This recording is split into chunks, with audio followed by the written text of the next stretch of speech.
So, with the transformation to a digital economy, we see very interesting things happening. We see new business models that are enabled by the 5 big technology trends, and we see leaders that are emerging from nowhere, completely shaking industries, and I would even say in some cases cross industries, because it's not always specific to only one industry.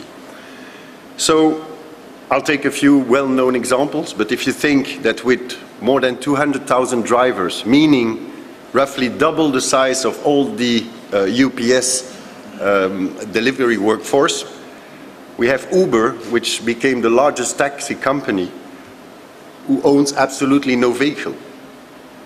Despite of that, their value is about 40 billion on the market, which is more than most of the automotive companies.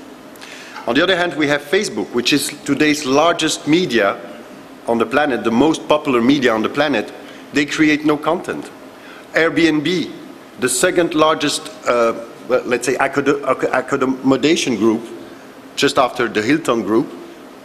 I think there are over 20 billion of market value, and they own absolutely no real estate. And Alibaba, which is the most valued retailer, online retailer, has no inventory at all.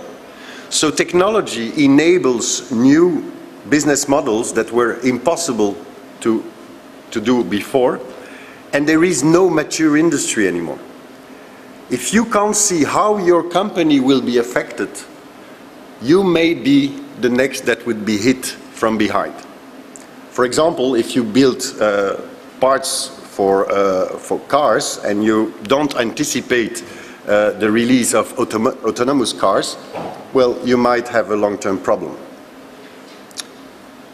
Today, every business is a technology business. According to analysts, in the next 10 years, 40% of the S&P 500 will no longer exist if they do not keep up with the new technology trends. According to some researchers, 90% of CEOs understand that digital economy will have an impact on their business, but only 25% have a plan in place and only 15% are executing on that plan. Actually, it's not about companies, it's about customers, it's about citizens. It's about a new type of experience, one that is frictionless, where commerce is seamless, and where technology is absolutely invisible. Ones that make people's lives easier. And to stay relevant in that context, it is important to reimagine business processes, business models proactively, and to evolve to that new digital economy. The problem, the other challenge we have, is that although technology evolution is exponential, usually people adapt in a linear fashion. So you have a gap there that needs to be filled by organizations. Now, what are those technology trends? What are those trends that we see in the market? First, more and more people accessing the middle class, having access to technology, having new needs in terms of purchasing behavior, in terms of products they want to buy and services they want to use. We have people working with social networks, and it fundamentally changing the way they work, the way they collaborate, the way they share, the way they learn. We have more and more connected devices, apparently more than 200 billion by 2020. Mobile devices all over the place. I read recently that there are more mobile devices these days than toothbrushes, so you can imagine how many we have. So with all that, the volume of data we are creating is doubling every 18 months. We're no longer speaking about megabytes, about gigabytes, terabytes. We talk about zettabytes. A zettabyte, if you check, is 1 byte with 38 zeros. If you consider that 1 byte would be a euro bill, and you would make a pile to achieve 1 zettabyte, your pile would start from the sun to Pluto 18,000 times. So that's let's say the scale we are talking about. Now, it is important to capture all the information coming from those different devices, coming from people, more importantly. And if you look at what people are doing these days, well, there are 2.4 billion brand-related conversations that happen online every day. Companies need to capture, to understand what people are saying about their products, their services, their brand, to adapt what they do to the expectations of their customers. Another important trend, as you will see here on the screen, is that 57% of the buying process is completed today even before a person would meet a sales representative. And this is true in the B2C market, but it is as true in the B2B world. Now, let me show you a few things that we do together with customers. And this is an example of how we analyze all those comments that are posted on social networks and on the web in general. So this was a small exercise we did already some time ago, 2013, in this example, analyzing what people are saying about jeans brands. So using text analysis and sentiment analysis capabilities that is baked in our software, our platform, well, we can come up with those kind of quadrants where you can see whether the comments are positive, negative, and also the size of the bubble you have there on the screen represents actually the number of comments that were posted on the web. So for instance, you see that Levi's was the most commented brand, but not really positive. As you can notice, it's really in the quadrant where you don't want to be. So this is based on unstructured information, basically text. But still, you have the ability to drill down from that very high level report to the line item. The line item here is not a transaction, but is just a post on the internet, to better understand why people are so negative. And as you can see, we highlighted a few of the sentences. I hate those Levi's commercials. You're selling jeans, not goddamn movies. This Levi's commercial is absolutely worse. Why must Levi's be so expensive? Etc., etc. So that gives the possibility to your marketing sales department to adjust apparently their commercials, so their marketing campaigns, and possibly also the price. Another example I would like to share with you is C&A, the fashion company. What they decided to do is to make a connection between the virtual world and their real retail stores they have everywhere in the world. What they do is that every season they post their new collection of clothes on their fan page on Facebook, and they check the number of likes they had on the different clothes of that collection. And the way they made a link with their retail stores is to have those clothes hangers with a little digital display where people can see exactly the number of likes they had. Imagine how it can influence the purchasing behavior of those customers. So you can see it from a pure marketing and sales perspective, but we at SAP, we are automating, we are selling and implementing enterprise management systems, so we see it also from another perspective. Imagine you would be the inventory manager and you would dispose of that information to better manage your stock of clothes. Typically, you can also analyze that in the northern part of Europe, for example, you would have people who like that type of clothes, and in the southern part, another type of clothes. Based on that information, you can really dispatch your inventory according to what people think about your products, and maybe even change your production. Another big trend are wearable devices, of course. Wearable devices will be capable to measure anything we do, anything we eat, anytime we move. So it will be measured simply, in this example, by wearing something on your wrist that used to give you the time, but now you get a red button or red light blinking on your device saying, you know, you're not doing so well. And if that red light is blinking, maybe your insurance company will also see that red light blinking and will tell you, you know, you're not doing well. Apparently you're not doing well. And if you don't do something for your health, you will pay 10 times more for your life insurance than that other person who is more healthy. And at the end of the day, you will start doing to change that situation, and you will probably get more healthy. Imagine that we could trace the 7 biggest diseases based on mobile devices, and that we could do prevention, preventive medicine, to actually anticipate those main diseases. That would fundamentally change the way the healthcare system is working as well. In the same type of idea, did you know that an engine, a plane engine, the engines of a plane, so the two engines, are producing more than 1 terabyte of data every day? Based on that data, it is absolutely possible to anticipate the maintenance that those engines need, and to compare between the different engines and on the different planes how they behave and what should be anticipated as well. We talk about predictive maintenance there. But it also allows companies to completely change their business models. For instance, we have customers in that industry building engines for planes, and what they do is that they are shifting from a model where they were selling engines to a model where they offer a service to the airline companies.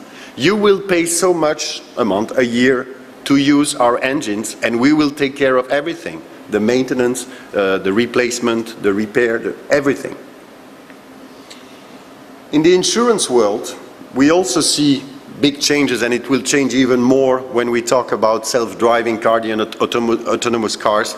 But already now you see in more and more European countries, like in the UK, but also in Belgium, in France, that insurance companies are asking their customers to install a small device, a small black box in their cars, so that they can analyze your driving behavior. Are you driving during peak hours or not? Are you driving in the city centers or outside cities? Are you accelerating fast, braking hard? And based on all that, they will provide their customers with a customer-specific pricing, so that the good drivers do not pay for the bad drivers anymore.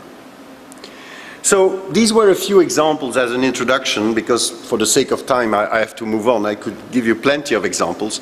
At the end of the day, what companies need hasn't changed, hasn't really changed. Companies still need insight and decision making. The only thing that has changed is that we have to deal with very high volumes, a high velocity, and a big variety of data. So I often meet customers who tell me, you know, Mr. Stevens, you know, we don't have those big volumes of data. We have a transactional system, we have an ERP system, we have some business intelligence, a few other systems, and that's it. Well, those companies are probably missing a lot of opportunities because they don't leverage all the information that they could dispose of. And they are missing critical signals to better manage their business and to better anticipate the future. Actually, if you think about what we did with business intelligence for the past decades, we were always looking at the past. Business intelligence was about looking what happened in the last few months, in the last few years. But today, this is not sufficient to manage a business. Think about this guy who wants to cross the street. He doesn't need information from, you know, 1 month ago, 1 hour ago, 1 minute ago. This person needs not only real-time information, but also anticipating, predicting what will happen to take the right decision. And this is exactly what companies need these days. Now, with big data, we can unleash new opportunities and have new signals to manage enterprises. We talked about brand sentiment, so sentiment analysis, text analysis, predictive maintenance, we mentioned that. But it's also about insider threats. Usually, insider threats are detected after the fact. Same for fraud management, by the way. It's always after the fact that you detect that something went wrong. What if we would have the ability to do that in real time? That you would immediately detect someone who is trying to go for fraud, or who is trying who is a threat for your company. So this is what we are talking about. Now, why is it a challenge to move to the digital economy these days? Because of complexity. Companies have implemented more and more systems, integrating those systems, having a lot of data replication, having a lot of latency between all those different systems. And when they need to change, when they need to extend, well, they are now in a situation where the entire IT environment became inflexible. And it takes time and money to implement new projects in such a context. If you look at the spendings, because I cannot even talk about investments, if you look at the IT spendings, we see that about 75% of the IT budget is spent in keeping a status quo, so in keeping the lights on. Only 25% more or less can be invested in innovation, can be invested in new projects. So how can we shift, how can we completely rebalance that budget? Well, we believe that the first thing to do is to collapse all the redundant systems, trying to reduce the number of data replication, trying to reduce the latency and the integration points between all the different systems that compose an IT landscape in today's companies. That's first. Second, it's about the user experience. SAP was not famous for the, let's say, the user-friendliness of its screens, of its user interfaces. This has significantly changed for the last few years. We realized that we need to provide our customers with very intuitive user interfaces, that they don't need training to interact with their systems, and they feel like, you know, at home when they use their private applications. And third, it's about the way you consume applications. And there we can offer different options, being on-premise, of course, being in the cloud, which often allows a faster deployment, a faster go-to-market, or the reality today is a hybrid model. So we need simplification. And to simplify, and I have to speed up a bit because of timing, to simplify, SAP came up about 5-7 years ago with a new concept, with a new idea that would completely reinvent the way we build applications. And this was really a prerequisite to build that new generation of apps for the digital economy. That product is called HANA. We have created the market of in-memory databases with HANA. If you look at the latest Magic Quadrants, Forrester reports, and so on, SAP was not even existing in the database world 5 years ago. We are now the top leader in that market. We invented that market because we realized that it was no longer possible to have all that data replication, on the one hand, a transactional system, and on the other hand, an analytical system.